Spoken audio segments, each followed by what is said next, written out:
Deus. Meus irmãos, paz do Senhor. A paz do Senhor. Graças a Deus pela honra e o privilégio de estar com os irmãos hoje aqui na abençoadíssima igreja de Jundiaí. Linda cidade, de um povo lindo, de um povo maravilhoso, de um pastor pedagógico. Feliz a igreja que tem um pastor como esse que Deus deu para vocês. Eu trabalho um pouco por aí e eu vejo o clamor de igrejas pedindo que Deus lhes dê um pastor como esse que Deus deu para vocês.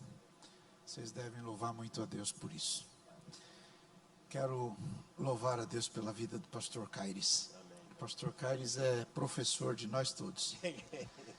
Um homem de Deus, digno, honrado, abençoado, cheio do Espírito Santo.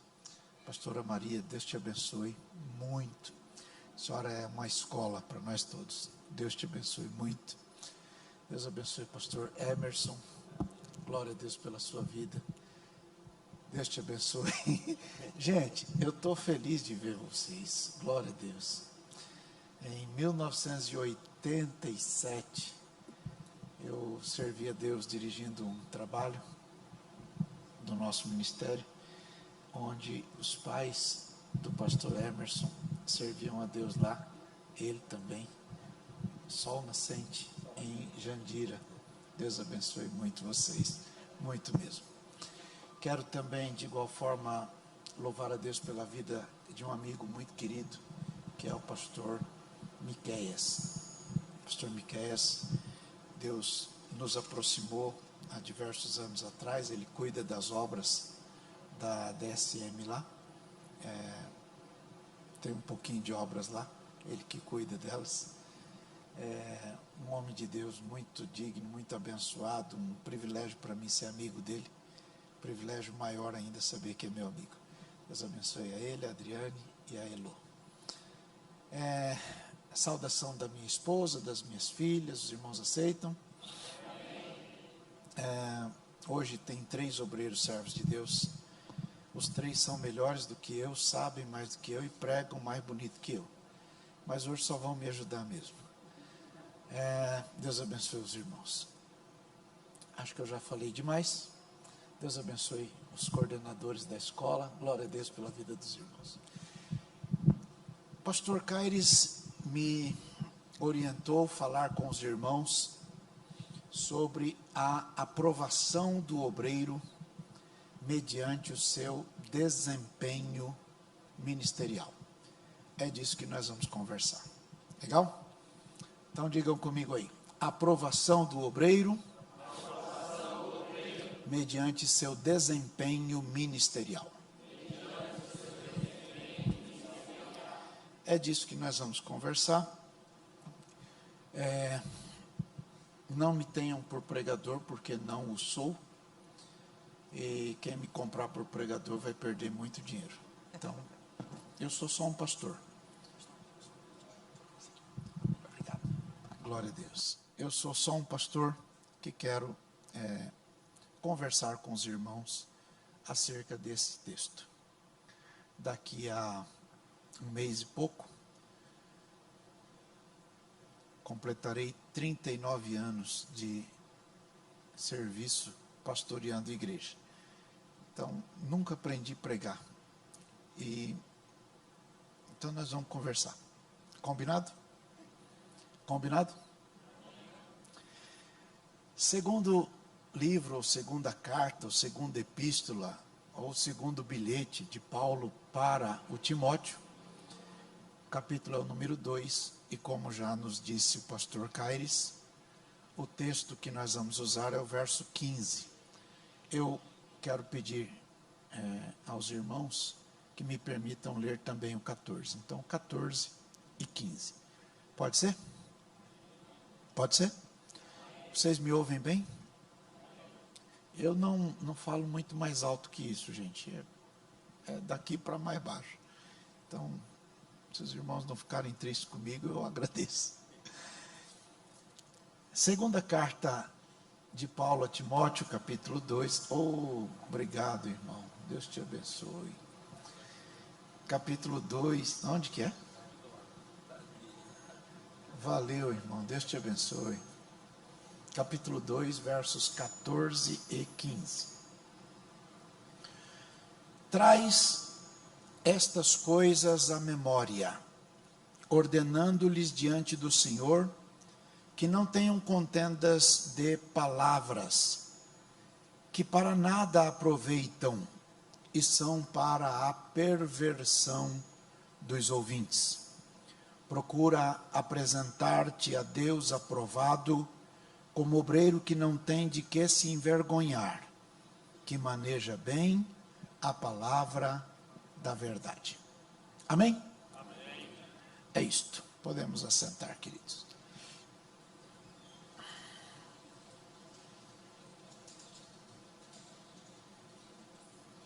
Saudação da capelinha lá de São Mateus. Os irmãos aceitam? Obrigado, servo de Deus. Bom, nós precisamos iniciar a nossa conversa acerca da palavra-chave da lição ou da matéria que o pastor Caires me determinou conversar com os irmãos. E a palavra é desempenho. Digam aí bonitinho, desempenho. Numa forma muito simplificada, desempenho é como alguém ou algo ou alguma coisa se comporta sob o ponto de vista de eficiência e eficácia. Eficiência e eficácia. A partir de um sistema de avaliação que foi previamente estabelecido. Então, desempenho é a forma como alguém ou algo se comporta sob o ponto de vista da eficiência ou da eficácia a partir de avaliação ou de um sistema de avaliação previamente organizado. Então, a métrica de avaliação no fluxo de trabalho indica como está o comportamento sob aquele ponto de vista da expectativa que está relacionada ao planejamento e às metas que foram estabelecidas. Isso então revela como algo ou alguém obtém resultados efetivos naquilo que se propõe fazer. A administração tem uma máxima que é fazer o mais possível com o menos possível. Fazer o mais possível com o menos possível. Quem alcança essa excelência administrativa é então um alto executivo de grandes corporações. Fazer o mais com o menos. Bom, isto revela que quando alguém ou alguma coisa alcança resultados efetivos com a mínima perda possível, a esta pessoa a gente chama de eficiente, né? Porque os resultados falam por ela. Você olha o fruto e percebe aquela pessoa. Jesus ensinou isto. Pelo fruto você vai conhecer a árvore, né? Pela frutificação você vai perceber como é aquela árvore. Jesus contou a história de um senhor que tinha uma vinha. Ele decidiu plantar lá naquela vinha uma figueira. Figueira não é comumente colocada numa vinha. Vinha é lugar de uva.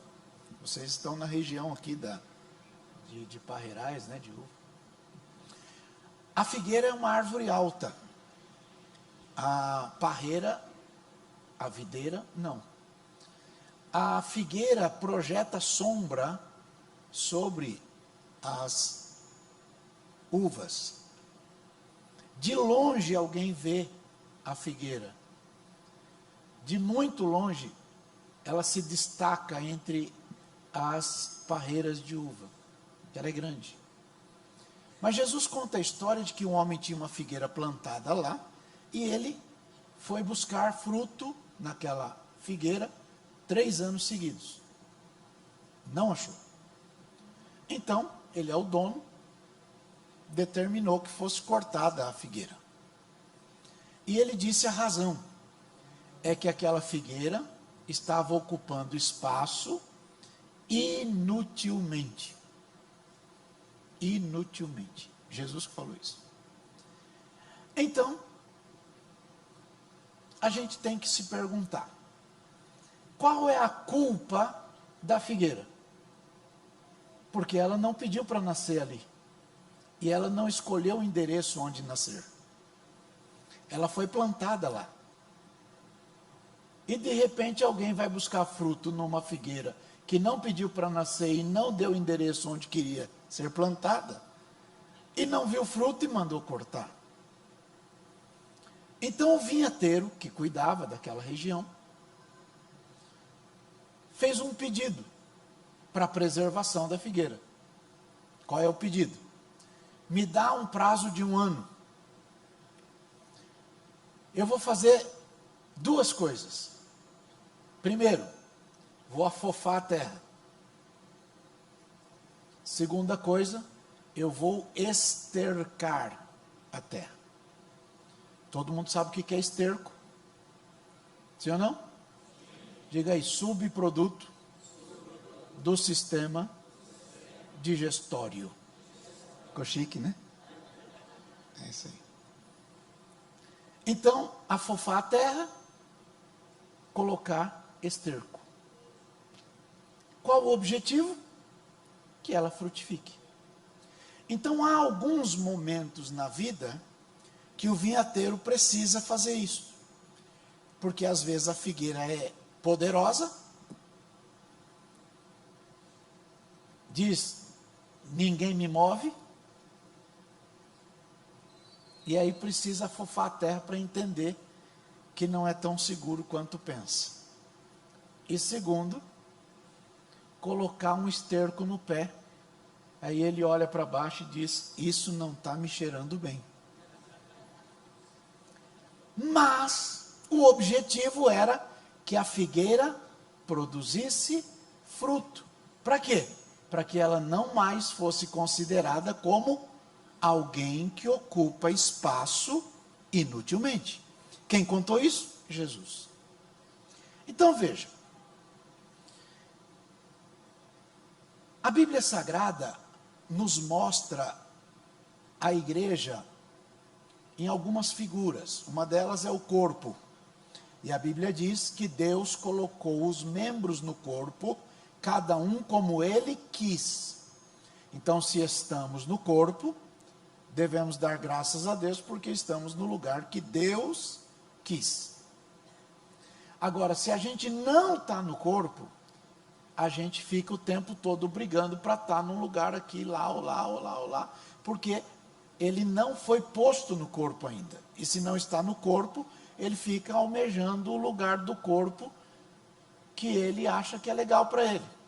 Mas quem está no corpo, Deus colocou os membros no corpo, cada um como Ele quis. Levanta a mão aí e diga, eu estou no corpo. Então, se eu estou no corpo, eu estou no lugar, ou eu estou no lugar que Deus achou que eu deveria estar. Ponto. Mas a Bíblia também diz que nós somos comparados a um edifício, a um prédio. Lá embaixo, eu entrei pela garagem, acho que mais ou menos por ali, eu acho. Tem uns pilares poderosos que se projetam do chão. Só que eles se projetam do chão aos nossos olhos. Porque embaixo dele, embaixo daquele pilar, tem um bloco. E esse bloco, que a gente chama estrutural, né?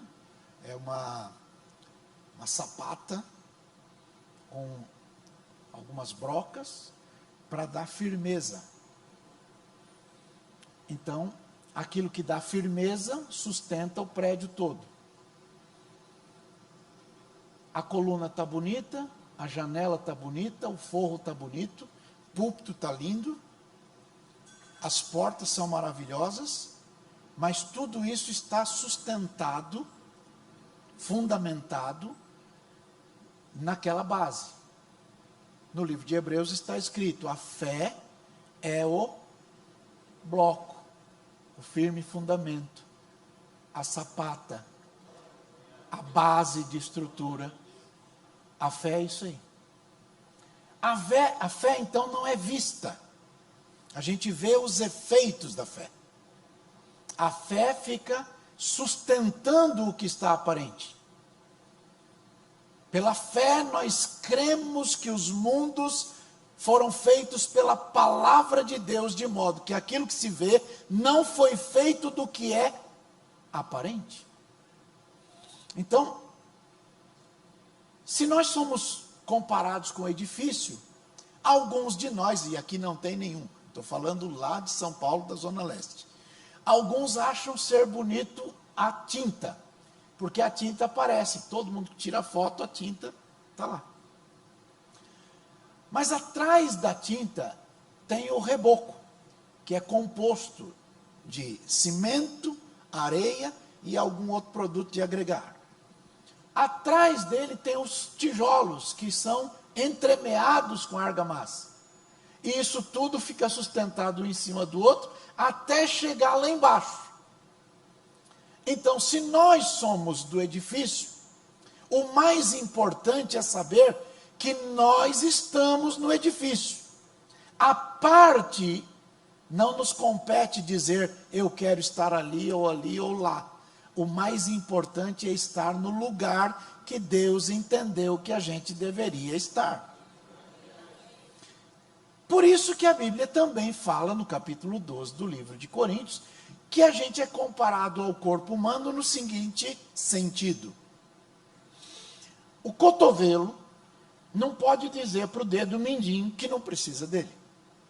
Ou o dedo grandão lá não pode dizer para a orelha que não precisa dela. Ou o queixo não pode dizer para a costela que não precisa dele ou dela. Todos nós interagimos. Se o corpo todo fosse orelha, seria um orelhão.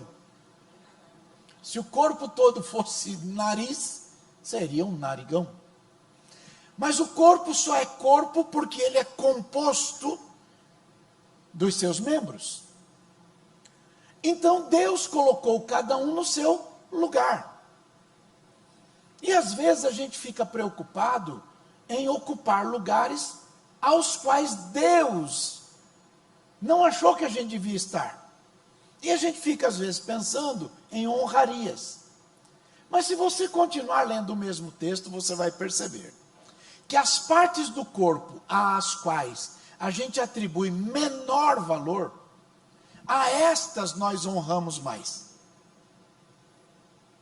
Então você imagina uma pessoa que gosta de tirar selfie o tempo todo. Bonita foto, né? Aí, foto para cá, foto para lá, foto para lá. A foto fica bonita. Mas, se o intestino não funciona bem, o rosto fica manchado. Entenderam bem? Sim ou não, gente? Isso significa dizer que no corpo não há ninguém que não seja importante.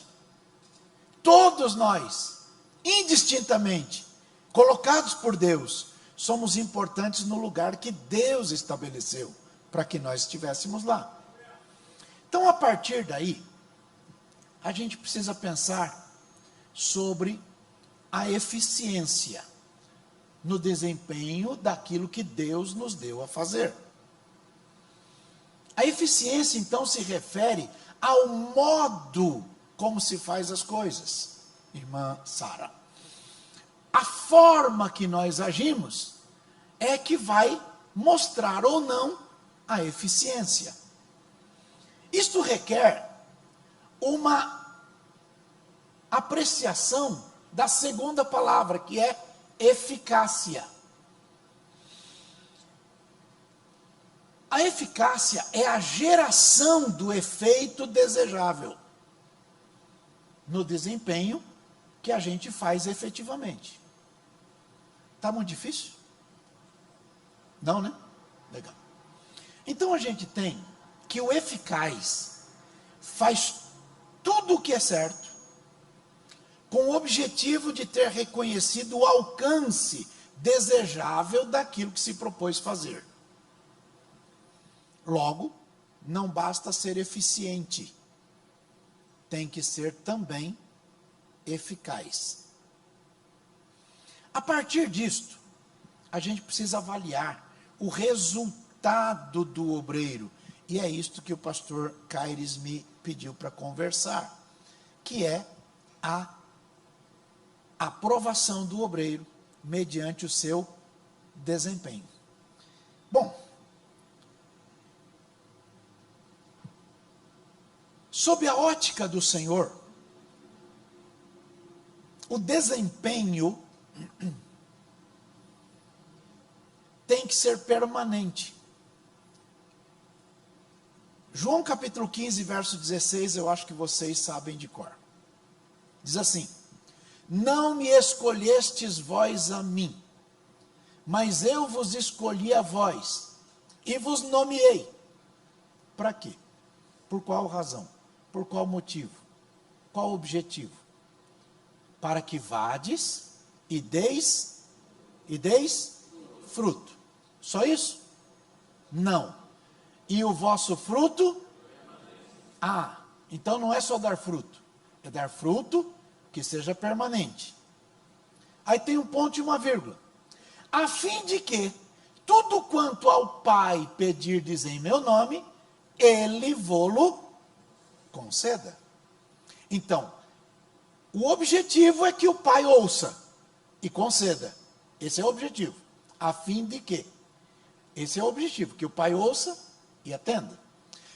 Para que isto aconteça, eu vos escolhi para ir, para dar fruto, mas que seja um fruto que permanece. Imagina então um obreiro, e aqui não tem, estou falando lá da minha região.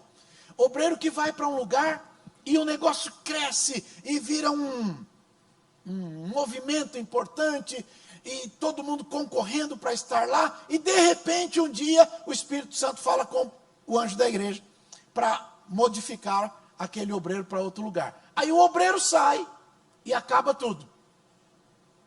Então o fruto foi grande, mas ele não foi permanente. Entenderam bem? Para quem trabalhamos?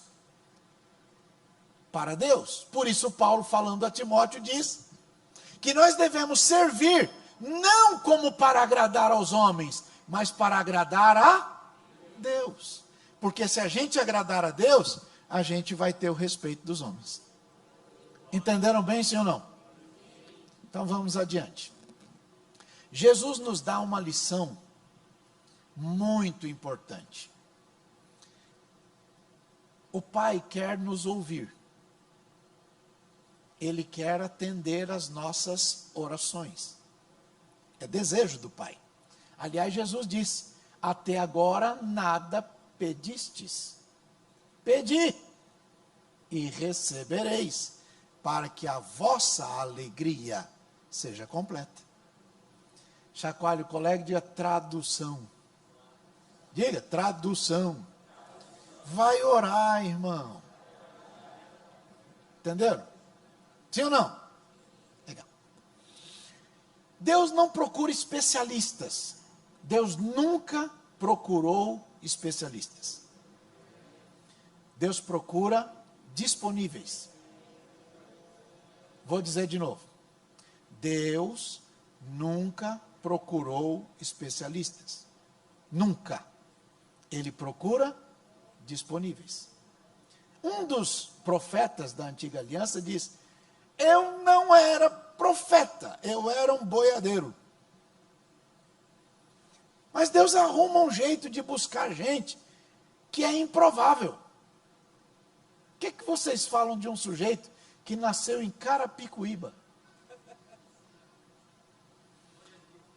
num bairro chamado Vila Lourdes, que o meu pastor dizia que era o Morro do Piolho.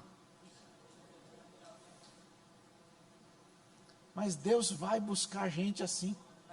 Deus vai lá em Jandira buscar uma assim. Pindamonhangaba. Gente, vocês podem acreditar no que eu vou te falar. Pode acreditar.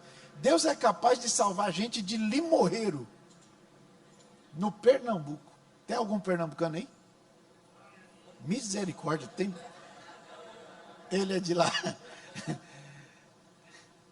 Deus não procura especialistas. Deus procura disponíveis. Vou dar 2 mapas. Saul. Vocês já ouviram algum pregador dizendo: Davi é a escolha de Deus, Saul é a escolha dos homens? Quem já ouviu isso? Tudo mentira. Quem escolheu Saul foi Deus, não foi o homem. Mas o povo queria um rei. Deuteronômio capítulo 17. Deus já tinha dito que o povo teria rei. Deuteronômio capítulo 17.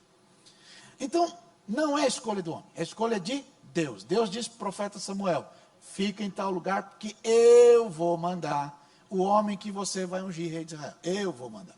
Deus mandou Saul. Saul era um homem bom, trabalhador, dinâmico, honesto e, acreditem, cheio do Espírito Santo.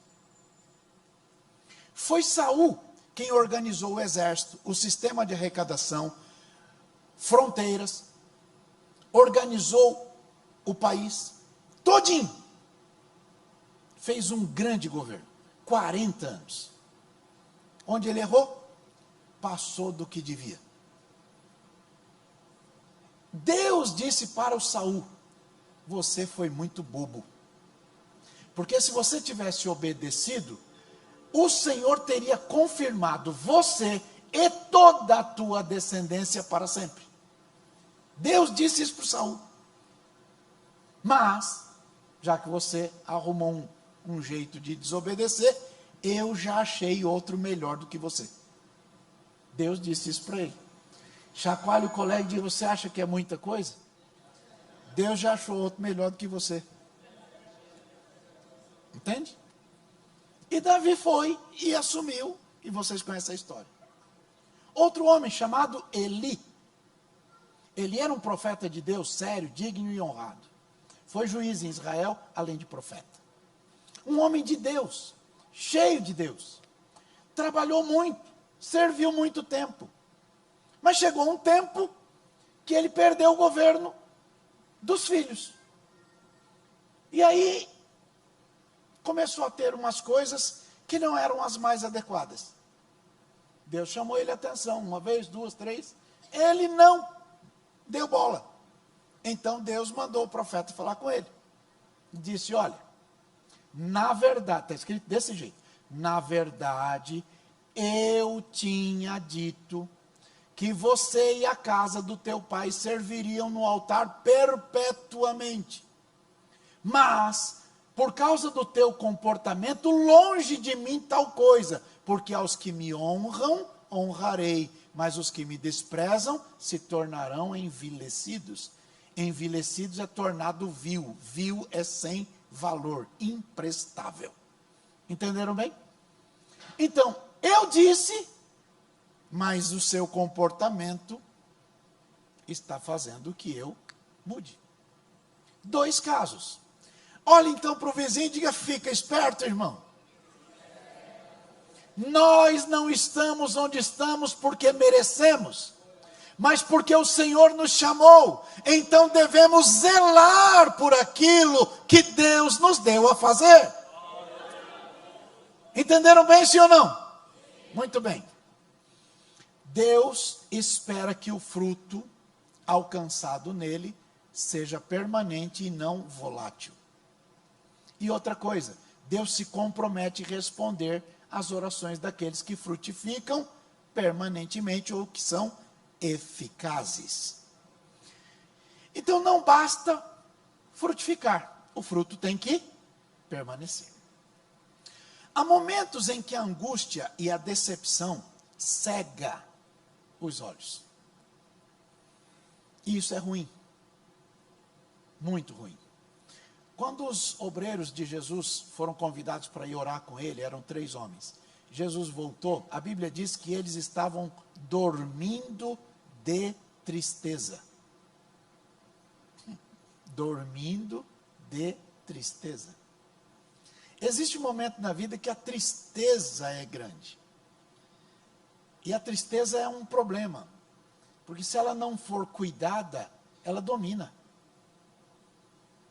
E a força nossa é a alegria do Senhor. Mas a tristeza às vezes pega. E a gente procura, de alguma forma, nos alegrar. Por isso Paulo escreve na carta aos Filipenses, que a gente chama de carta da alegria, né? Regozijai-vos. Regozijar já é a segunda, né? Regozijai-vos. Outra vez vos digo, regozijar. É mais ou menos dizer, acha um jeito de ficar feliz. Chacoalhe o colega e diga, acha um jeito de ficar feliz. O que está escrito em Provérbios capítulo 17, verso 22? Diz aí, um coração alegre serve de bom remédio. Diga de novo, coração alegre serve de bom remédio. Então, olha para o colega e trata de ser feliz. Porque o coração alegre é um bom remédio. Amém? Bom, o problema é que às vezes a gente fica decepcionado. Quem aqui já ficou decepcionado com a fé? Vocês são tudo gente boa. Porque às vezes a gente não alcança o objetivo que a gente pensou. A decepção é mais comum do que parece. E ela é geradora de traumas e de dores. Ela, causada pela decepção, gera uma dor na alma. Traz um sentimento de impotência. Que se não for tratado pela palavra de Deus, é capaz de distanciar uma pessoa que foi escolhida por Deus. A decepção, então, acontece porque a gente gera uma expectativa de um desfecho. E a gente, quando não alcança, começa a ficar angustiado. A vida neste mundo pode ser muito cruel. E acreditem, é cruel. Às vezes a gente se magoa, se frustra. E às vezes a gente se autopune. Pela angústia de nós não termos o controle de tudo. A gente aposta numa pessoa e de repente a gente tem decepção. Apóstolo Paulo escreveu uma cartinha e diz, fulano me abandonou, o outro deixou porque ele amou o presente século, o outro foi para não sei aonde, o outro foi... Eu fiquei sozinho. Só ficou um comigo. Então, às vezes a gente se decepciona. Quem nunca? Mas, se Deus for o centro do nosso coração, tudo isso passa. Porque Deus colocou dentro de nós uma ferramenta para nos livrar. O nome dessa ferramenta é perdão. Libera o perdão e vamos para frente. Chacoalhe o colega e diga, vamos para frente, irmão. Vamos para frente. Então, por outro lado, muitas pessoas sofrem porque não enxergam as coisas simples de Deus. Porque foram levadas a crer que devem viver o tempo todo buscando o extraordinário. Deus não ensinou a gente a buscar extraordinário nunca. Nunca. Pastor, é isso mesmo. Nunca. O desejável é que a gente viva o ordinário de Deus. E o que é o ordinário de Deus? É viver bem. Salmo 128. Como é que vive uma pessoa feliz? Leia o Salmo 128. Ele come do trabalho da sua mão. Ele é feliz. E tudo vai bem. A mulher dele é como uma planta de videira à volta da sua casa, os filhos como planta de oliveira à volta da sua mesa. Assim será abençoado o homem que teme ao Senhor. Isso é o dia a dia dele. Olha para o colega e diz: você não tem que ficar buscando extraordinário. Você tem que ficar buscando o ordinário. E o ordinário é bênção. O que é que diz o Salmo 1? Bem-aventurado o varão que não anda segundo o conselho dos ímpios, não se detém no caminho dos pecadores, não se assenta na roda dos escarnecedores, antes tem o seu prazer na lei do Senhor, na sua lei medita de dia e de noite, pois será como uma,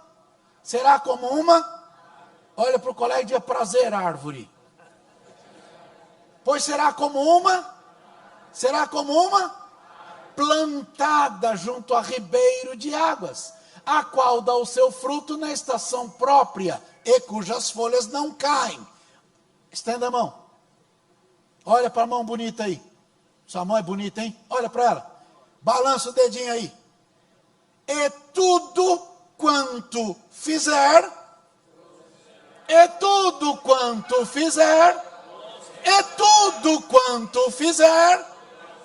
os ímpios não são assim. Eles são como a moinha que o vento espalha.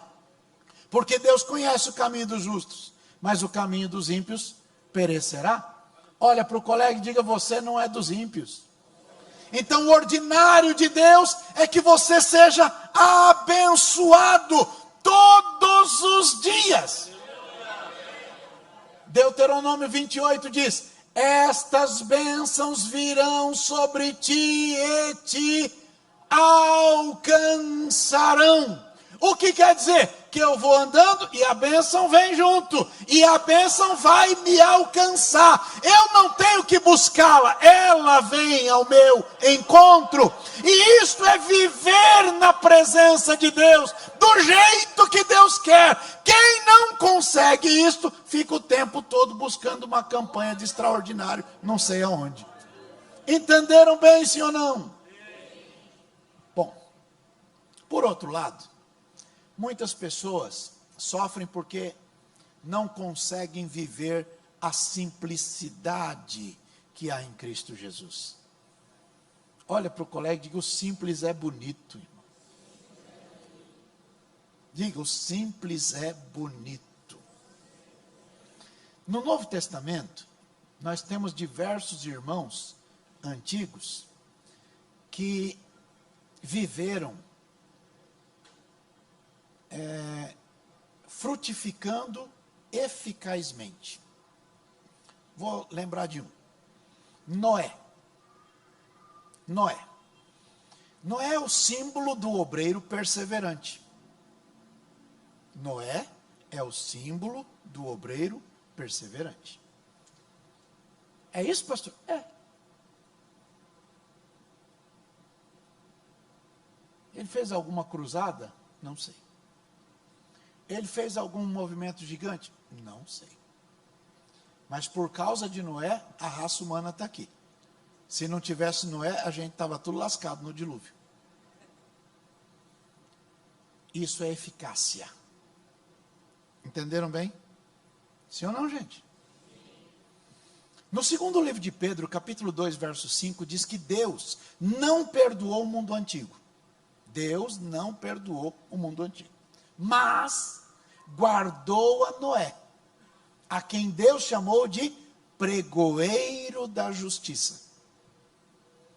Ele e mais 7 pessoas, quando trouxe o dilúvio ao mundo dos ímpios.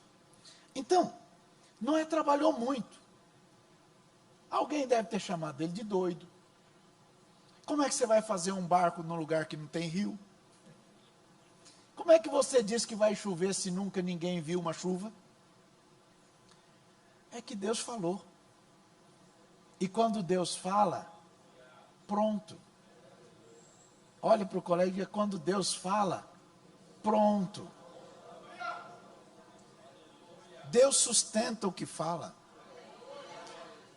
Levanta uma mão lindona aí que Deus te deu, vai. Diga: Deus é poderoso para fazer infinitamente mais do que pedimos ou pensamos. Ele pode fazer.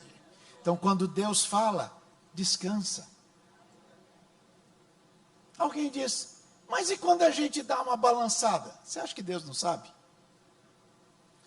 Lembram da história do Pedro? Quem já ouviu alguém falar mal de Pedro aqui? Que o Pedro afundou no mar. Quem já ouviu essa aí? Tem uma musiquinha bonitinha. Não faça como fez Pedro ao ver Jesus, sentindo muito medo, ele afundou. Entrega o seu caminho na mão do Senhor. Só que quem canta nunca andou no mar. O Pedro andou. Olha para o colega e falar mal do outro é fácil, irmão. Difícil é estar no lugar dele. O Pedro está dentro do barco. Vamos dizer que esse tapete aqui é o barco. Daqui a pouco a turma grita, um fantasma. O Pedro olha e diz assim, se é o Senhor, manda eu ir aí. Jesus disse, vem. Pergunta simples. Jesus sabia que ele ia afundar? Sabia ou não sabia? Então por que chamou?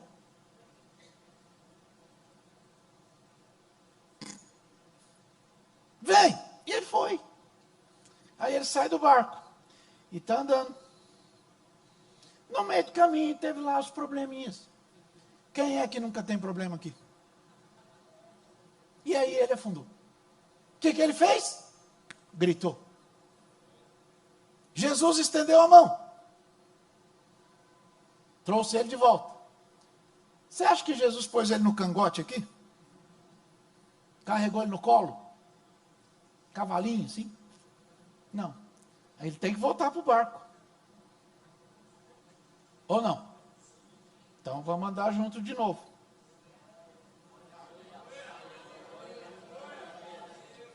Olha para o colega e diga, Jesus conhece você. E ele não errou quando chamou você. Jesus sabia o que estava fazendo. Conhece você. E tudo que ele espera de você é que você seja, como disse o pastor, fiel. Fiel. Então veja.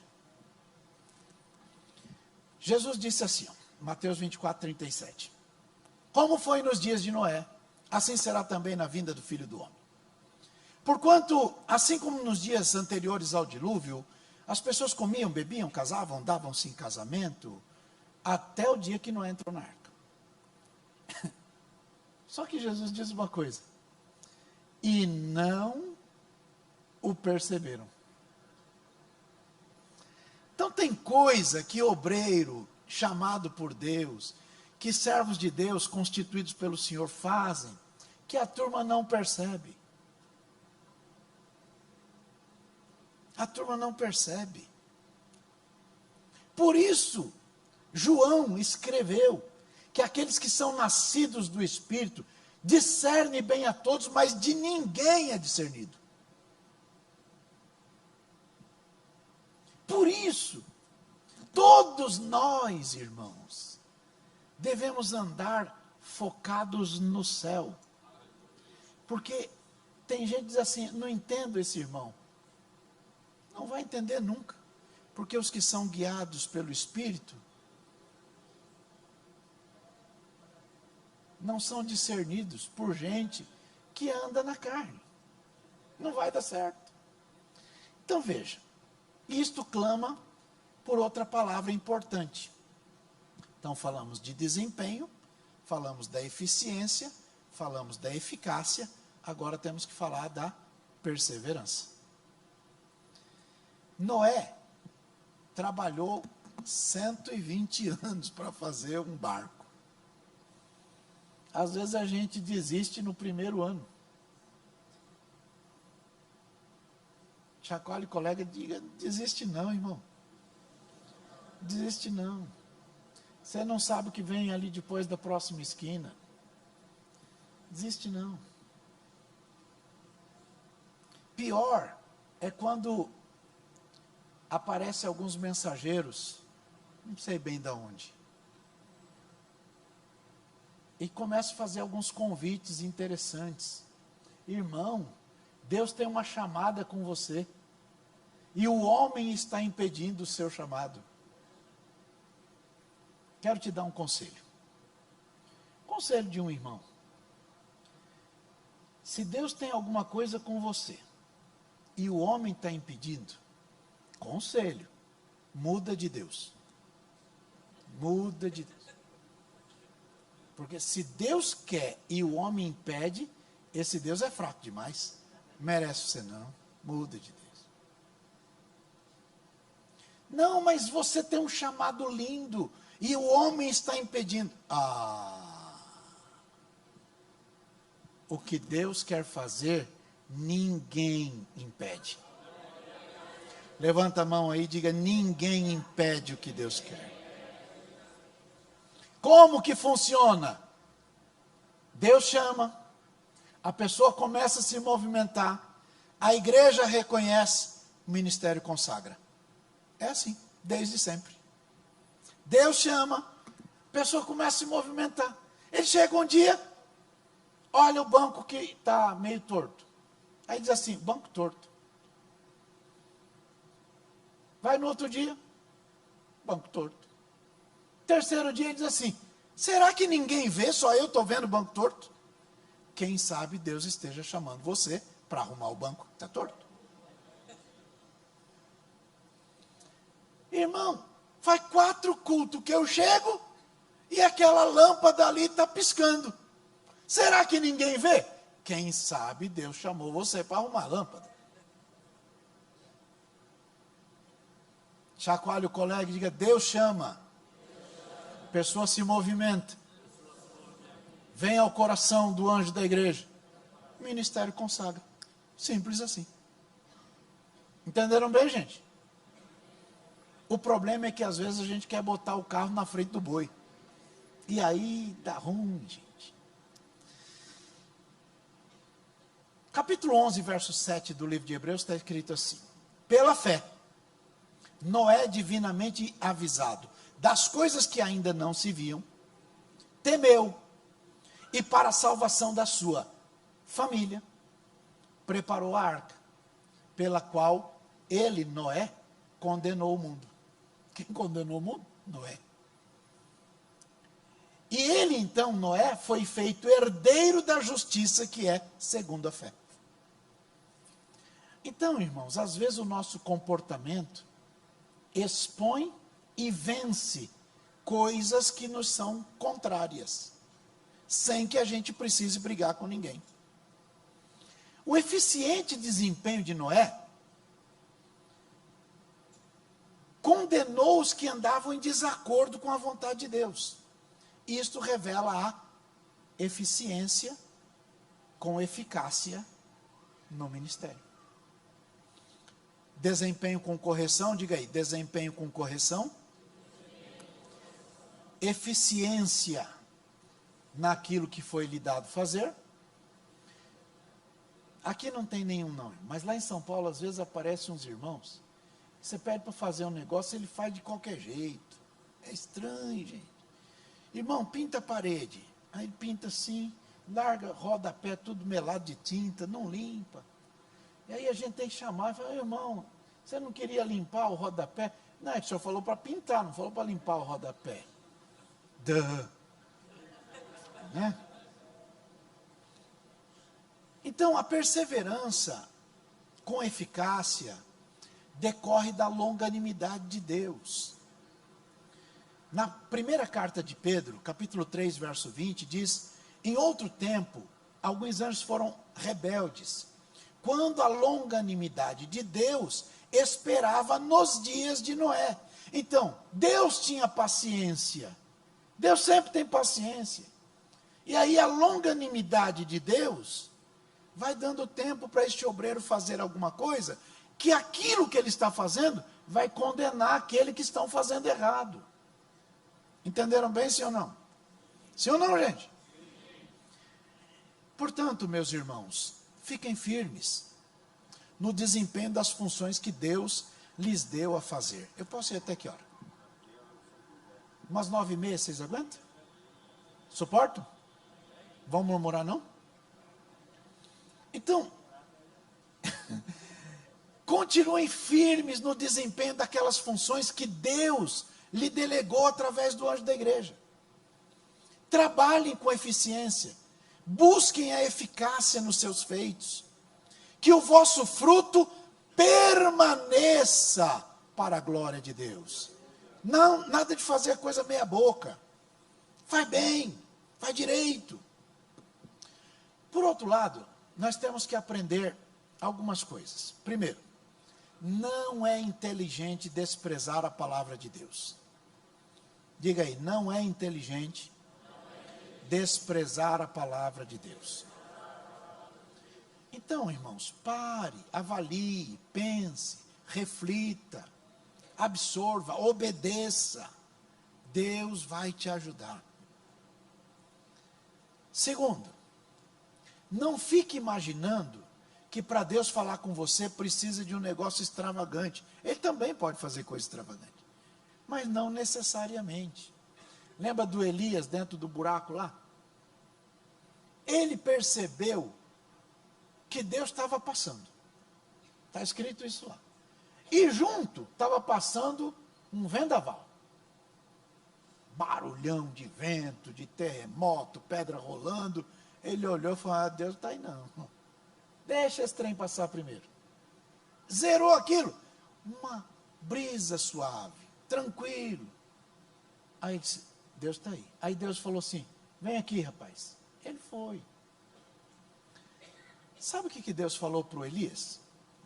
Às vezes a gente esquece, ou passa lendo e não percebe. Deus disse que fazes aqui. Ele não disse que fazes aí. Ele disse que fazes aqui. Quer dizer o quê? Está nesse buraco aí, mas eu estou aqui junto. Está nessa situação adversa, estou aqui junto. O negócio não está bom para o seu lado? Estou aqui. Você não está só. Diga, Ele prometeu estar conosco todos os dias. Pergunta para o vizinho, você sabe o que quer dizer isso? Todos os dias. Não é só na festa, não é só no congresso, não é só no culto, não é todos os dias, todos, na UTI, fora da UTI, no velório, fora de lá, ou em qualquer lugar, Ele estará conosco todos os dias, até a consumação dos séculos. Terceiro, quebrante o teu próprio coração. Seja sensível à voz de Deus. Guarde a palavra de Deus.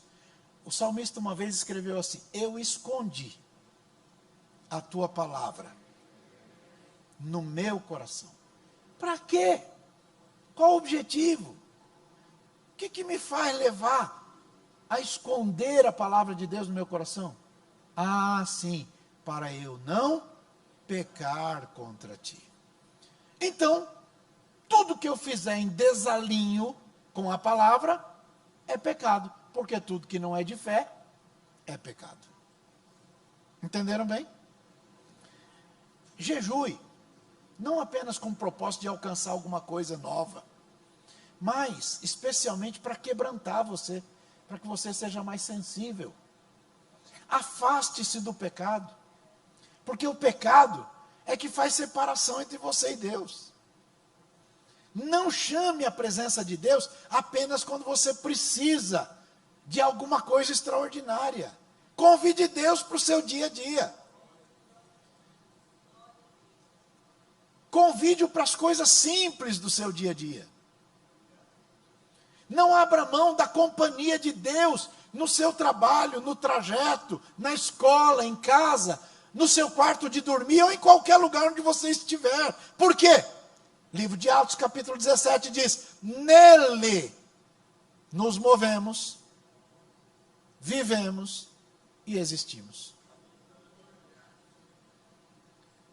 Peça a presença de Deus durante o seu almoço, durante o seu café. nas reuniões das quais você participar. Peça que Deus entre pelas portas que estão na sua frente, e Ele entre junto com você dentro dela, e que naquele ambiente todos saibam que Deus te ama. Desfrute a companhia de Deus na sua caminhada, fazendo exercício de manhã. Tenha alegria de Deus na academia ou no chuveiro. Desfrute da presença de Deus nos detalhes da tua vida. E a sua vida será outra. Deus em primeiro lugar. Nada acima dele. Amando a Deus acima de todas as coisas. E a sua vida será uma bênção. Em outras palavras, seja crente. Seja crente. Agora, pelo bem daqueles que foram chamados, eu tenho uma palavra de advertência. E faço com muito tremor e temor. Cuidado com o elogio. E aí, eu não tenho o mesmo tempo que tem de ministério pastor Carlos. Pastor Carlos tem 50 anos de pastorado. Eu tenho 39, chegando ainda. Guarde isto. O último teste do obreiro é o elogio. O último teste do obreiro é o elogio. Se ele passar em todos os outros e reprovar no elogio, ele derruba tudo. Toma cuidado. Toma cuidado. Elogio alegra o dia. Faz que o esforço valha a pena. O próprio Deus reserva elogio para a gente. É isso, pastor? É. 1 de Coríntios, capítulo 4, verso 5. Primeira carta de Paulo aos Coríntios 4, 5. Portanto, nada julgueis antes do tempo, até que o Senhor venha, o qual também trará à luz coisas ocultas das trevas e manifestará os desígnios do coração, e então cada um receberá de Deus o louvor. Essa palavra é elogio. Entenderam bem? O correto elogio incentiva, levanta, alegra. Mas a lisonja causa problemas de toda ordem. Lá no livro de Judas, abre lá, livro de Judas. Livro de Judas é o penúltimo livro. O último é Apocalipse, grudado nele está Judas. Verso 16. Fala de uma classe de pessoas aí, depois você lê em casa. Estas pessoas são murmuradoras, queixosas da sorte. Sabe aquele tipo de gente que acorda reclamando da vida? Ó dia, ó céus, ó azar. Andando segundo as suas próprias concupiscências, e cuja boca diz coisas muito arrogantes, elogiando as pessoas por causa do interesse. Cuidado. Quando você acaba de pregar e as pessoas, ao invés de dizer glória a Deus pela palavra, dizem assim, que palavra, hein, irmão? Cuidado, irmão. Porque o Satanás pode estar lançando uma sementinha de orgulho no seu coração. E isso dá um problema. Tinha um sujeito que construiu uma cidade bonita. Essa cidade ficou conhecida como uma das 7 maravilhas do mundo, por causa dos jardins. Aí um dia ele saiu, olhou para o jardim e disse, não é esta Babilônia que eu edifiquei com a força do meu braço, para a glória da minha magnificência? Aí apareceu o anjo do Senhor e falou, você é doido, rapaz? Foi comer capim igual qualquer bicho. 7 anos, até acordar. Quando acordou, Deus trouxe ele de volta para o lugar dele. Olha para o colega e diz, entendeu, irmão? Então, quando alguém falar alguma coisa, imediatamente diga, glória a Deus. Olha para o colega e diga, guarda isso que é importante. Quando alguém disser alguma coisa do seu trabalho, do seu ministério, imediatamente, no lugar de dizer muito obrigado, diga glória a Deus. Glória a Deus. Glória a Deus. Por quê? É Ele quem coloca no nosso lábio a sua palavra. É Ele quem pega na nossa mão e nos conduz. É Ele quem dirige os nossos olhos e ouvidos. É Ele quem dirige os nossos gestos. Pastor pastoreia mais com o seu comportamento do que com a sua palavra. Aliás, o trabalho do pastor é uns 10% aqui no púlpito. Os outros 90% é fora do púlpito. Tem gente que acha que pastorear é só no púlpito. Não é não, gente. Tem dia de comer poeira. Né? O problema é que às vezes, aqui não tem, mas lá na Zona Leste de São Paulo aparecem uns que tem os pés como de latão reluzente. E aí não pode andar na poeira, porque, não, né? Eu já atingi um patamar que não me permite. Ah, faça-me o favor. Bom, nada há de errado com elogios. São bênçãos de Deus. Mas, tome cuidado. Entenderam bem? Porque o último teste do obreiro é o elogio. Está claro aí? Se ele se orgulhar no elogio, ele põe a perder tudo que fez. Segunda carta aos Coríntios, capítulo 8, verso 16, diz assim: mas graças a Deus, que pôs a mesma solicitude por vós no coração de Tito, porque ele aceitou a exortação e muito diligentemente partiu voluntariamente para vós. E com ele enviamos aquele irmão cujo louvor do Evangelho, cujo elogio do Evangelho está espalhado em todas as igrejas. Então havia um irmão que todas as igrejas elogiavam, mas esse irmão era sério, humilde, temente a Deus. Entenderam bem, sim ou não? Sim ou não, gente? Eu tenho um colega, chama Marcelo Oliveira. Ele diz assim: eu sou tão humilde, mas tão humilde, que se eu encontrar alguém mais humilde do que eu mato.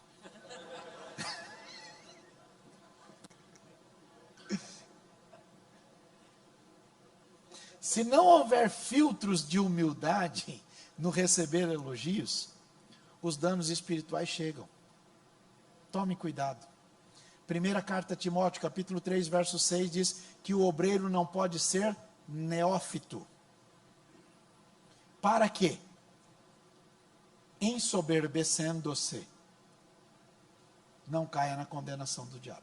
Então, o obreiro não pode ser neófito para proteger o próprio obreiro. Não é para proteger a igreja, porque a igreja Deus protege. O obreiro não pode ser neófito, porque o obreiro neófito fica soberbo. E quando ele fica soberbo, ele cai na condenação do diabo. Então tome cuidado com o oferecido. Se Deus não procura especialista, Ele também não procura oferecido. Mas Ele destaca pelo poder do Espírito Santo. Amém, pessoal? Então, isto me faz recordar um outro obreiro. E aí eu vou para o final. Nome dele, Jeú. Há um livro, e eu tenho que tomar muito cuidado para falar. Mas há um livro dizendo assim: Elias, o exterminador de Baal. Isso não é verdade. Elias não exterminou Baal. Ah, mas e o dia lá no Monte Carmelo, que ele matou 400 profetas? Então, não exterminou. Houve um homem chamado Jeú. Quem era o Jeú? Foi um servo de Deus, escolhido por Deus para reinar sobre Israel. Lá na caverna, Deus disse para Elias: volta pelo teu caminho, tem 3 serviços para você. Serviço número 1, vai ungir o Eliseu no seu lugar. Serviço número 2, vai ungir o Azael, rei da Síria. Serviço número 3, vai ungir Jeú, rei de Israel. 3 serviços. Ok? Elias escolheu o Eliseu, treinou, preparou, orientou, ajudou, andou com ele, discipulou, tarará, tarará, tarará. Elias ungiu Azael, rei da Síria. Mas Elias não ungiu Jeú, rei de Israel. Embora Deus tivesse dito para ele fazer. Um dia o Elias foi embora. E o Eliseu ficou no lugar do Elias. O tempo passou e o Eliseu criou uma escolinha de obreiro. E na escolinha de obreiro de Eliseu tinha um montão de gente. Que lá está escrito que são filhos dos profetas. Um dia o Eliseu chamou um deles. Disse, vem cá, rapaz. Vai lá no endereço assim, assim, assim, assim. Pega o Jeú, leva ele para um quarto separado e declara para ele a palavra do Senhor, dizendo que Deus o ungiu para ser príncipe de Israel. Depois você sai, fecha a porta e rapa fora. Tá assim aí, lê. Porque tem serviço que o pastor dá, que a gente tem que ficar esperto. Ou não tem? Tem ou não tem? Tem. Tem serviço que a gente tem que fazer assim, observando as coisas. O Jeú virou rei de Israel. Deus deu a Jeú uma missão. Qual era a missão? Cumprir a palavra que Deus falou acerca da família de Acabe. Por causa do que Acabe fez com o Nabote. E Deus disse, eu jurei que vou acabar com a raça do Acabe. E escolheu Jeú para isso. Só que o Jeú foi além. Onde ele reuniu num templo todos os profetas de Baal. E ele foi na reunião. Na macumba. Chegou lá, chamou os profetas do Baal e disse, se assegurem que aqui só tenha servos de Baal e não tenha nenhum servo do Senhor. Então saiu todo mundo que era de Deus, ficou só a turma do Baal. Aí o Jeú disse, faz aí seu sacrifício. Chegou lá fora, chamou a turma e disse, pessoal, não é para escapar nenhum. Mata todo mundo. Fechou as portas e aí está escrito textualmente. Vai lá no segundo livro de Reis, capítulo 10. Verso 23 até 31. Vocês estão com paciência? Segundo livro de Reis, capítulo 10.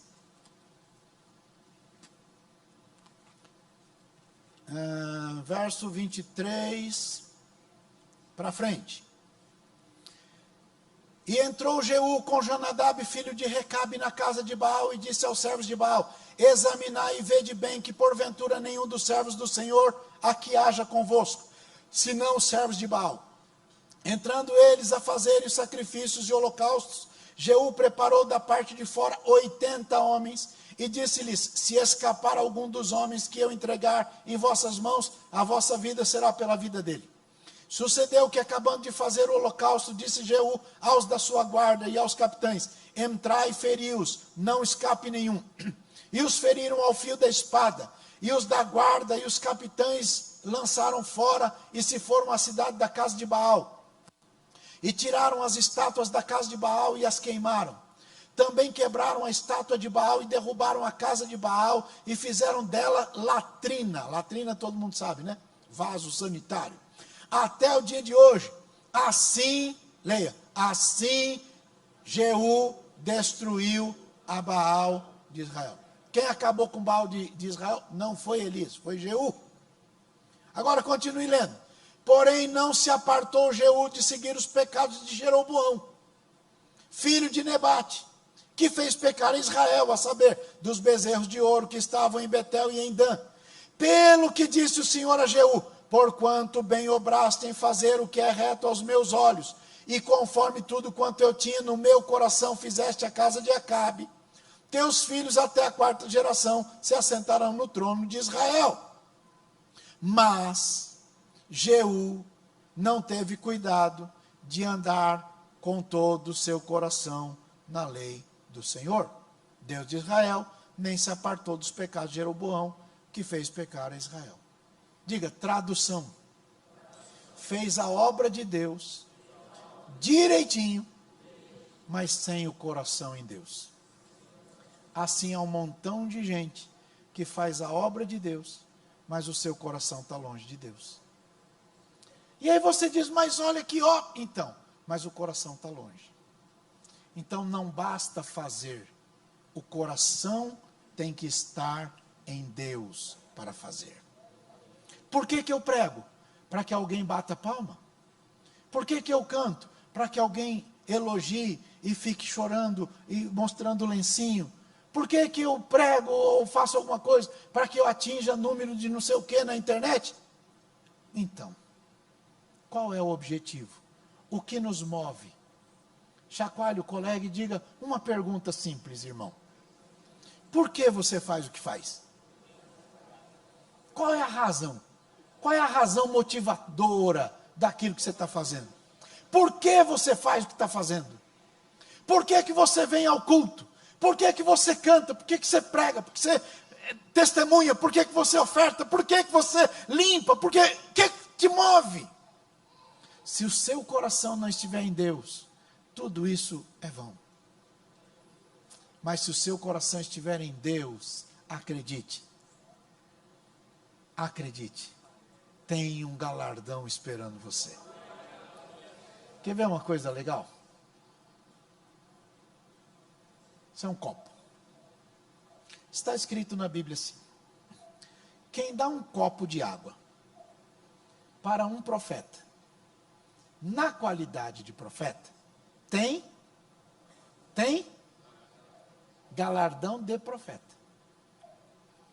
Então diga aí, quem dá um copo de água para um profeta, na qualidade de profeta, tem galardão de profeta. Então deixa eu acrescentar, sem precisar ser profeta. Pergunta, ser profeta é bom ou é ruim? Pergunta, vamos lá, gente. Ser profeta é bom ou é ruim? O que vocês acham? Vou contar duas histórias, aí vocês... Três, vai. Uma. Deus chamou um profeta, nome dele, Isaías. Fez o profeta Isaías andar nu e descalço 2 anos. Meio da rua. E a turma ridicularizava ele. Nu e descalço. Chacoalha o colega e diz, isso é legal ou é chato? Então, o que você está sentindo? Ridículo, senhor. Então, agora você já tem o coração de profeta. Vem comigo. Então, quem dá um copo de água fria para um profeta, na qualidade de profeta, tem o mesmo prêmio que o profeta, sem precisar ser profeta. Olha para o colega e diz, você já deu um copo d'água para o pastor Caires hoje? Um outro profeta, Jeremias. Vem cá, rapaz. Vamos comprar um cinto de linho, bonito. No shopping. Chique. Que bonito, hein? Olha. Vamos passear, senhor? Não. Pega esse cinto, põe naquela toca na beirada do rio lá. É novinho. Põe lá, rapaz. Vamos embora. Larga ela aí. Acabei de comprar. Usei meu crédito todo. 10 parcelas. Passou um tempão. Rapaz, você lembra do cinto? Lembro. Vamos lá pegar ele? Vamos.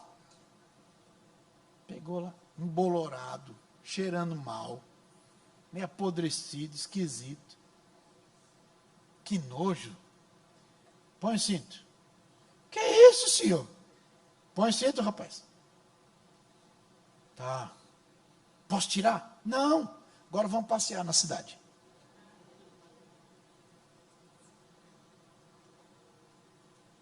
A turma olhava. E aí, como é que você está se sentindo? Ridículo. Então pronto, agora você já tem o coração de profeta. Vem comigo. Chacoalhe o colega e diga: quem dá um copo d'água fria para um profeta, na qualidade de profeta, tem o prêmio do profeta, sem precisar ser profeta. O outro ele mandou fazer uns casamentos esquisitos, uns negócios estranhos. Então olha para o colega e diga: fica esperto, irmão. Porque o que Deus tem para você não depende de cargos, holofotes. Não. Você só precisa ser fiel. Eu sirvo a Deus na igreja de São Mateus há 23 anos. Em setembro fará 24 anos. Quando eu cheguei lá, tinha um irmão na porta. Baixinho, vermelhinho, diácono. Cheio de Deus. Você olhava para ele e percebia a presença de Deus lá. Ele tinha um sorriso fácil. Recebia os irmãos com dignidade. Sabe aquele tipo de gente que recebe alegre, festejando a chegada de alguém? Era aquele irmão. Levava no banco, oferecia água, cuidava. Eu botei o olho naquele irmão, chamei o vice-presidente, na época chamava Osmi, hoje ele mora lá no céu. Falei: irmão Osmi, eu vou consagrar aquele irmão como presbítero. O irmão Osmi então se preparou, conversou com o irmão. O irmão veio conversar comigo, chorando. Falou: pastor, não faz isso comigo não. Por quê, irmão? Está escrito na Bíblia que quem serve bem como diácono alcança sorte no ministério. Ele falou: mas Deus me chamou para cuidar da porta. Deus falou para eu cuidar da porta. Então, se o senhor me tirar da porta, eu vou morrer. Aquele dia Deus me ensinou um negócio. Ninguém pode sair do lugar que Deus escolheu para ele. Tem outro irmão que corta o meu cabelo. O nome dele é José Carlos Bailey. Zé Carlos Bailey. Ele corta cabelo de todo esse povo famoso que você vê na televisão. Na Globo, na Record. Ele é membro da nossa igreja, diácono lá. Agora mudou-se para o interior, na cidade de Reginópolis. O Zé Carlos, ele cuida do estacionamento da igreja. Qual o serviço do Zé Carlos? Cuidar do estacionamento da igreja. Tem uns irmãos chatos. Aqui não tem, mas lá tem. Chega, coloca o carro atravessado. Aí o Zé Carlos vai lá: ô irmão, você podia arrumar o carro? O irmão diz assim: você sabe com quem você está falando? Ele ficava todo tristinho. Tá bom, irmão. E ele sempre cuidando ali do estacionamento. Um dia eu estou lá no lugar que ele corta o cabelo. E ele disse assim: pastor, um dia eu estava lá no templo. E eu perguntei: Jesus, em que eu posso ser útil? E aí ele disse: Jesus falou: vai para o estacionamento e não sai de lá. Cuida do estacionamento. E ele cuida desse estacionamento já faz uns 18 anos. Abraça o seu colega e diga: o galardão não é segundo o cargo. Não vai ter assim a fila de pastor, a fila de diácono, fila de presbítero, fila de querubim ungido, de vice-deus. Não vai ter isso. É cada um segundo o que tiver feito. Se Deus te deu a incumbência de entregar água, você vai ser galardoado pelo desempenho. Se foi para arrumar o vaso, é pelo desempenho. Se foi para cuidar do som, é pelo desempenho. Se foi para... É sempre assim. Há um montão... Tem uma história antiga que a gente lembra de pastor, né? Diz que um pastor chegou no céu, e aí chegou na sala do trono das coroas lá, né?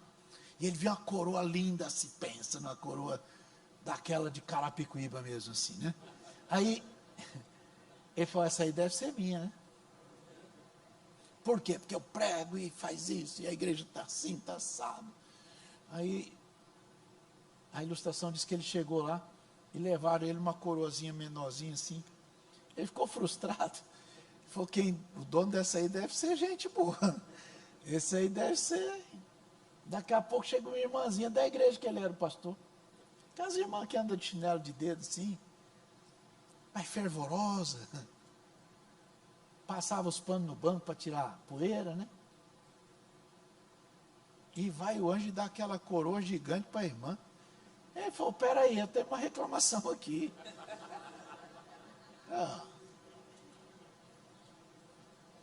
Ele falou, não, rapaz, você vai lá para o púlpito e prega, mas aquela mulher, ela chega, vai limpando o banco e diz, Senhor, abençoa quem sentar aqui. Senhor, eu estou entregando o jejum para que o Senhor salve almas aqui. Usa o meu pastor hoje para pregar, Senhor. E ela, você acha que seu galardão é maior do que dela? Sai fora, né? Não. Abraça o vizinho de quem entendeu tudo, né? Olha como você é inteligente. Olha que maravilha. Então estamos no final, falando de aperfeiçoamento cristão e ministerial, especialmente sobre a aprovação do obreiro mediante o desempenho ministerial. Se alguém não entender com precisão as Escrituras, especialmente sobre a cruz de Jesus, então, jamais essa pessoa poderá alcançar a eficácia esperada de um obreiro do Senhor. As cartas de Timóteo foram escritas num tempo de grande dificuldade. A fé cristã estava sob grave ameaça. Os falsos mestres estavam lá. E olha que tem falso mestre por aí, gente. Fazendo que muita gente abandone a fé. É uma luta, gente. Troca a fé genuína por coisas. Irmão, cuidado com isso. Então Paulo, apesar das marcas que ele carregava, se preocupava com a igreja e com os obreiros. Então,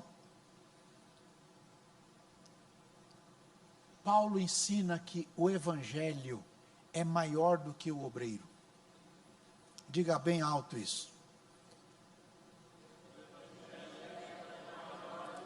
Se vocês nunca mais se lembrarem de mim, lembrem disso.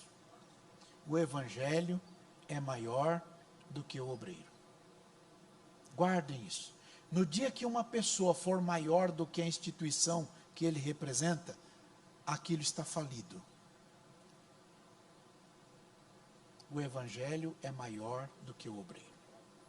Guardem isto. Timóteo era um obreiro jovem, com dificuldades, como qualquer jovem. Eu fui obreiro muito jovem, fui consagrado presbítero, eu tinha 18 anos. Meu pastor era muito corajoso. O pastor Caires conheceu muito bem ele. Aos 16 anos ele me consagrou diácono. Aos 18 me consagrou presbítero e no mesmo dia mandou dirigir congregação. Eu não parei até hoje. Apesar das dificuldades, Timóteo era seguro. Mas Timóteo não tinha uma saúde boa. Aliás, Paulo falou para ele tomar uns negocinhos diferentes por causa do problema que ele tinha no estômago. E ele foi levado a um desafio de servir num lugar onde tinha muito falso mestre, que iam gerando lutas espirituais grandes. E Timóteo tinha o desafio de se guardar e guardar a mensagem intacta. Então Paulo mostra que o obreiro eficiente no desempenho das suas funções não deve sucumbir à tentação de falsificar a palavra. E esta é a tendência dos nossos dias. Alguém diz, eu vi em tal lugar que tal coisa está dando certo. Cuidado, irmão. Deus não te chamou para fazer ninguém andar debaixo de porta da esperança, para andar no sal grosso ou pisar no tapete de fogo, nem para levar para casa um amuleto da sorte para botar na porta. Porque se na casa de alguém Deus abençoou, vai abençoar na sua. Cuidado, irmão. Não falsifique a palavra de Deus. Seja simples. Diga, o simples agrada a Deus. Forte, gente. Segunda carta aos Coríntios, capítulo 2, verso 17. Ele projeta em algum lugar? Não, né? Então eu vou ler aqui mesmo. Porque nós não somos como muitos falsificadores da palavra de Deus. Antes, falamos de Cristo com sinceridade, como falando de Deus na presença de Deus. Falamos de Deus na presença de Deus. Diga, falamos de Deus na presença de Deus. Forte. Então não falsifique a palavra. O desempenho do obreiro passa pela consciência de que ele é um mordomo de Deus. Portanto, o mordomo deve ser fiel à dispensa. Diga, o mordomo tem que ser fiel à dispensa. Ele não pode sair procurando mantimento fora da dispensa, porque isso vai dar rolo. Lembra dos profetas lá da casa do Eliseu, que eu falei agora há pouco? Um grupo lá falou, ô irmão, vamos fazer um congresso e vamos dar comida para todo mundo. Boa comida, vamos lá, junta a fazer comida. E aí viram que tinha mais gente do que comida, vamos aumentar. Sai um grupo lá e diz, vamos botar uns negocinhos aqui para incrementar, para dar, como é que fala? Sustância. Vai dar sustância aqui. E começa a botar coisa na panela lá. Não deu certo, gente. Ficou esquisito. Começaram a gritar para Eliseu, tem morte na panela. Eliseu era calmo. Porque o obreiro de Deus tem que ser calmo. Quando ele era mais novo, ele era mais bravo. A gente era assim também. Depois que o tempo passa, a gente vai acalmando, né? Quando ele era mais novo, ele ficou bravo com os meninos, uma ursa saiu lá, matou um punhado deles. Mas agora ele já está mais velhinho, está mais calmo. Tem morte? Não, nada de desespero. Conversa com um baiano aí, pega um pouco de farinha. E ele vai lá com a farinha, bota a farinha lá, mexe a panela. Está tudo resolvido, pessoal. Acabou a morte da panela. Então, às vezes, o pastor precisa dar umas corrigidas, colocando as coisas certas, na hora certa, no lugar certo, no tempero certo. Porque, às vezes, alguém que é despenseiro, ao invés de buscar na dispensa, vai buscar em outro lugar. Internet não é lugar de buscar mensagem. Internet não é lugar de buscar esboço. Bate o pezinho assim, assim. Bate aí, vai. Diga, joelho no chão, jejum, oração, para vencer a tribulação. É? Toma cuidado, irmão. Então, para finalizar o texto que lemos, procura apresentar-te a Deus aprovado, como obreiro que não tenha do que se envergonhar e que maneja bem. Maneja bem. Essa palavra manejar bem significa cortar reto, que maneja bem a palavra da verdade. Toma cuidado. Eu não sei se é verdade não, mas alguém me mandou um videozinho lá, de um sujeito que foi pregar, sei lá, numa cruzada, e ele diz assim, hoje eu vim aqui para falar do valente Davi. Mas eu cheguei aqui, eu vi os irmãos cantando essa música aí, e eu resolvi mudar e vou falar agora de um homem chamado Danal. Danal era um cabra valente. Danal era um cabra macho. Irmão, cuidado. Ame a palavra. Viva a palavra. Se alimente da palavra. Coma a palavra. Se fortaleça na palavra. Ela é a dispensa do obreiro. Esse versículo não está orientando que o obreiro deve ser diligente no estudo para melhor desempenhar o papel. Não é isso que está dizendo. A ordem é do comportamento geral. Faça tudo que estiver ao seu alcance para alcançar a aprovação de Deus.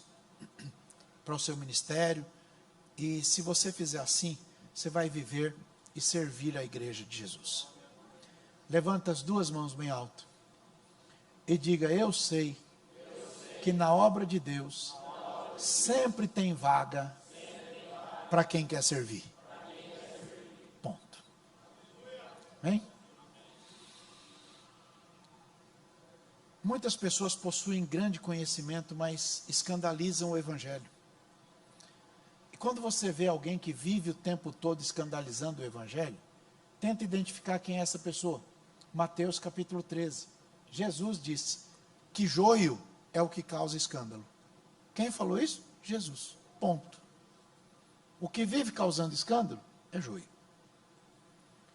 Então, isso equivale a dizer: defenda a sua fé em Jesus e o seu comportamento. Evita contenda desnecessária. Evita rota de colisão desnecessária. E um obreiro aprovado por Deus tem algumas características importantes. E eu vou finalizar com ela. Como disse agora há pouco,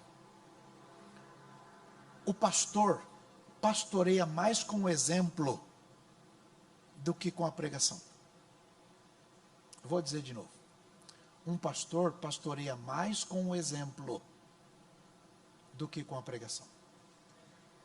Existem pastores que não pregam. Eu vou lembrar de um. O nome dele era Paulo Leivas Macalão. Irmão Paulo não pregava.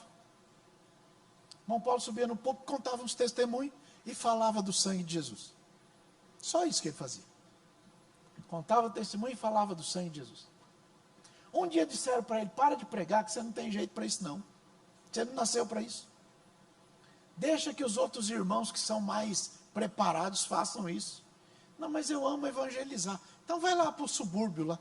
Está vendo a beira do trem lá? Vai lá, pega lá e vai evangelizar lá. Ele foi. Triste, escreveu uma musiquinha. No meu barco, a remar. Sobre as ondas desse mar. Mesmo na bonança ou no furacão. Não desejo mais parar. Eu vou pescar. Muitos peixes para o reino de cima. O meu barco não é bom. De pescar não tenho dom. E ainda me dizem que não devo continuar. Mas Jesus me quis mandar. E por isso vou pescar. Até que ele se apraze em me chamar. Vou pescar os pecadores para Cristo. Nesse mundo cheio de horror. Não mais desanimarei. Minha rede lançarei. Muitos peixes apanhando para o Senhor. E esse irmão começou lá em Bangu. Fez uma igreja. A igreja de Bangu. Do tamanho desse púlpito. Daquela escada. Nessa aqui. Dessa largura. Começou o ministério de Madureira. Lá em Bangu. Primeiro templo construído foi lá em Bangu. Por um irmão que disseram que ele não sabia pregar. Que não servia para nada. Mas está aí. Por quê? Porque não basta ser eficiente, tem que ser eficaz. E o fruto tem que permanecer. Obreiro prega mais com exemplo do que com a palavra. Hebreus capítulo 13, verso 7. Lembrai-vos dos vossos pastores, que vos falaram a palavra de Deus, a fé dos quais imitai, atentando para toda sua maneira de viver. Então, olhe para ele, perceba nele a fé. Lembra que eu falei da fé agora há pouco? Pois bem, a fé é o alicerce que ninguém vê. Quando alguém precisar mostrar a fé para você, fique esperto, porque quando o alicerce está aparente, a obra está em risco. É assim, engenheiro? Quando o alicerce é descoberto, a obra está em risco. Então, olhe para o pastor. Imite a fé dele. Atente para a maneira dele viver. E você vai ser muito abençoado. Deus deu a vocês um dos homens mais especiais que Deus me permitiu conhecer no exercício do pastorado, que é este servo de Deus. Então zelem por ele, amem a ele, imitem a ele, e Deus vai abençoar vocês. Amém. abençoe.